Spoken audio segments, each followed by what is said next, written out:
Just like those guys at Atlanta, like we saw at Passion, for those of you that went. Sitting on the roadside. And when he heard that it was Jesus of Nazareth, he began to cry out and say, "Jesus, Son of David, have mercy on me." And many rebuked him, telling him to be silent. That tells the story right there. He's calling out for Jesus, and people are saying, "Hey, man, be quiet. Be quiet." He's probably laying down on the road, smelling. He can't see. There's people all around him. He might be getting stomped on, for all we know. And he's calling out, "Jesus, Jesus, Jesus, Son of David." And people are telling him to be quiet. That's something that we do today, I think. You know, when we see those people, we say, "Hey, man, they're different than us. Let's just stay away from it. We'll do it some other time." But that's what these guys tell him. But he cried out all the more, "Son of David, have mercy on me." And Jesus stopped and said, "Call him." And they called the blind man, saying to him, "Take heart, get up. He is calling you." And throwing off his cloak, he sprang up and came to Jesus. And Jesus said to him, "What do you want me to do for you?" And the blind man said to him, "Rabbi, let me recover my sight." And Jesus said to him, "Go your way, your faith has made you well." One of those guys that you expect Jesus to say, "Hey, you're not one of my disciples. I'm famous. You don't need anything." That's what for some reason, I used to have that in my mind. This guy was a spiritual leader. Back then, he was gaining fame very fast. And right here, he shows how humble he is. There's probably many rich people, many great people, many of his friends might be saying his name right there. But you know who he calls out to come see him? The guy that's on the ground, that's blind, that's dirty, that's stinky, that probably doesn't have any clothes on at that time. Probably didn't have sandals on. So you think about that.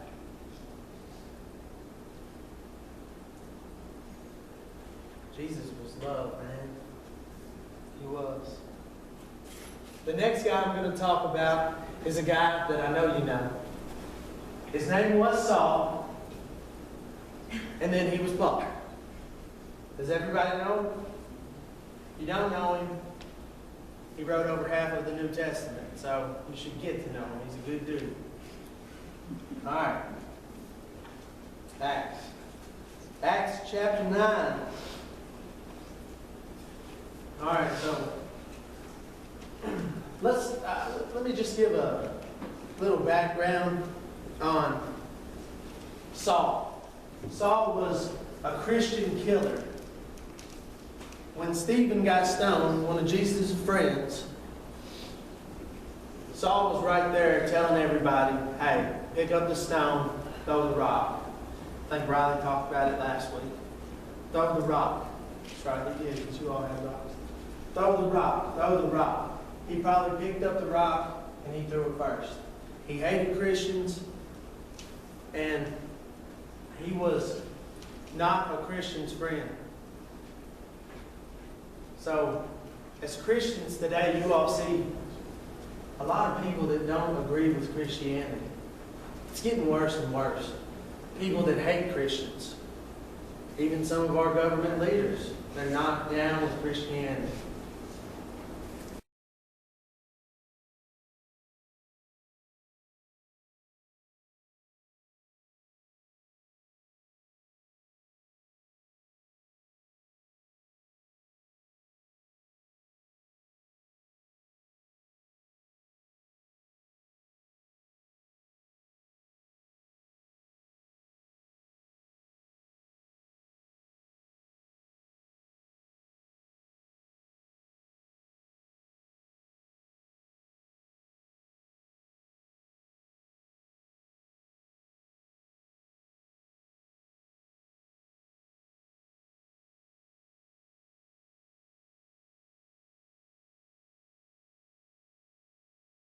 saying, oh no, the Christian killer's coming to my house.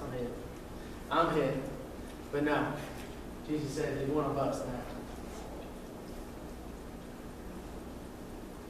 Whenever they met in the house of Judas, Ananias and Paul, he regained his sight, and he changed Christianity forever. Like I said, he wrote over half of the New Testament. That's impressive. These three guys, Bartimaeus, the wild man, and Paul, each of them were people that you would never expect Jesus to want to love. Each of them. It's something that's hard for us to understand, that Jesus loves everybody. That's point blank. Jesus loves everybody. The last thing I'm going to read to you tonight, the last thing, is Matthew 27, 28 through 32.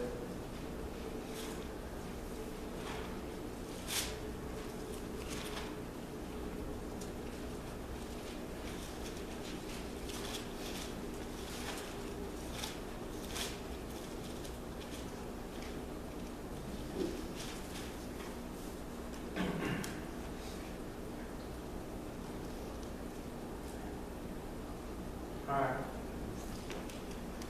Matthew 27, 28 through 32. Then the soldiers and the governor took Jesus into the governor's headquarters, and they gathered the whole battalion before him. And they stripped him and put a scarlet robe on him and twisted together a crown of thorns. They put it on his head and put a reed on his right hand. And kneeling before him, they mocked him, saying, "Hail, King of the Jews." They spit on him. They took the reed and struck him on the head.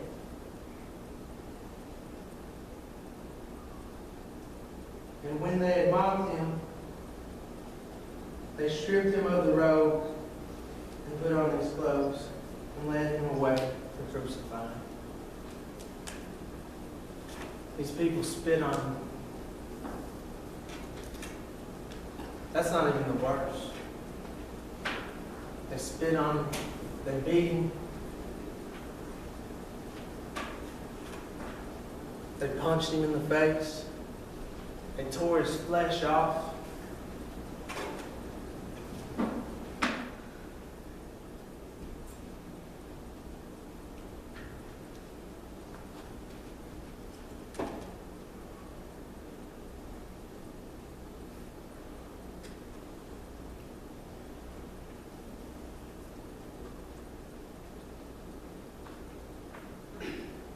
And he still loved them.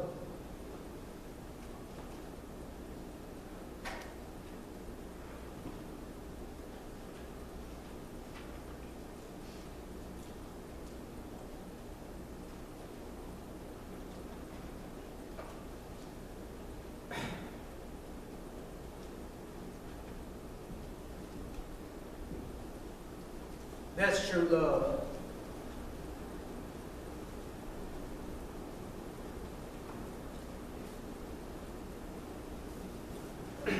John 13, 34, 35, Jesus says, "Love one another just as I have loved you."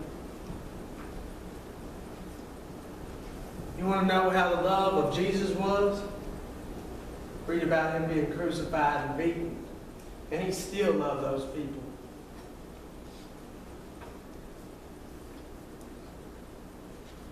Some of you are asking, like me, like I used to,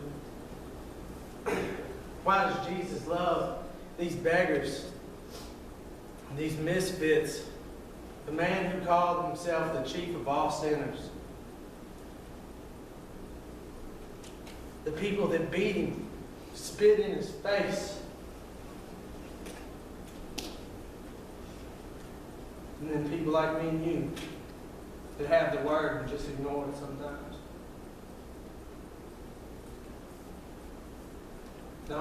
There's only one answer that I can give to you. It's Jesus' unfailing love. That's what he is, man. Without fault or error. So as I pray tonight, as the band comes up,